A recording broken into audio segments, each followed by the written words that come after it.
ThaBoxingvoice.com. John, just talk about your background in combat sports and boxing, man. Okay.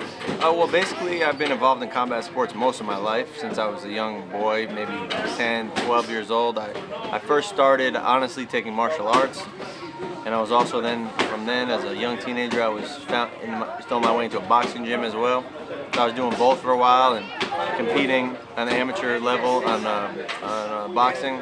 I had about 37 amateur fights.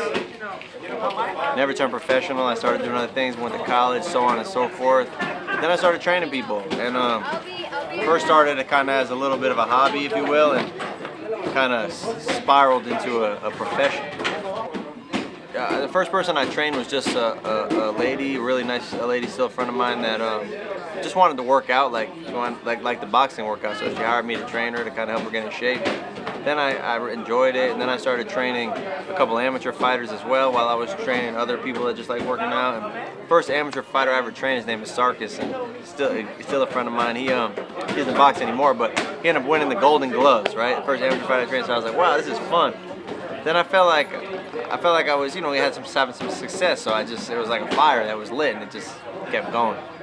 How have you educated yourself, and what are some of the things you learned as an amateur that help you as a trainer? You know what? Being a former fighter helps a lot as a trainer because you're able to identify with, most importantly, the mentality of the fighter. Kind of the demons that they battle, if you will, the questions they have about themselves, and also the pain that they feel when they're working, and also things that you know are practical, things that would really work. Sometimes if you never competed in boxing, and this isn't always true, but you have a impractical view of things that would work or wouldn't work. Sometimes, not all the time. But that it really helps having been in there to know, like I said, on a practical level, what would work, what wouldn't work, the feelings that are involved. Hey, this John Pullman, bro. This John Pullman, man. My main man, John Pullman. Yeah. So I mean, from that regard, it really helps to have competed. But there's been a lot of good trainers that weren't boxers as well. I've known some and known some. So not to say you can't, but I find it helps me. For sure. Last question, John. Just describe those moments, man, in a fight from the trainer's perspective, man. How is it for you?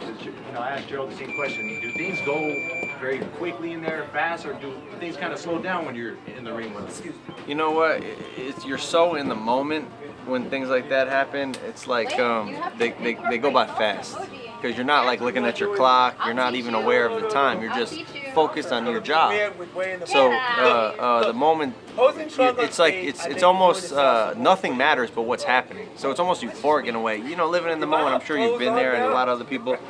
Something crazy happens, or something really great happens. It's like you're totally immersed in that moment, and that's the best way I can describe it. And all I'm really trying to focus on, as I'm sure Gerald is and whoever else in that ring or training or so forth, is just do your job the best you can. So you're totally trying to focus on your job and give your guy the best chance to win. And then after the fact, then you start like, wow, you start reflecting and you joke around or you laugh or you rejoice about it. But during that moment, you're not thinking about anything but what's going on. So it goes by really fast. Time doesn't even exist.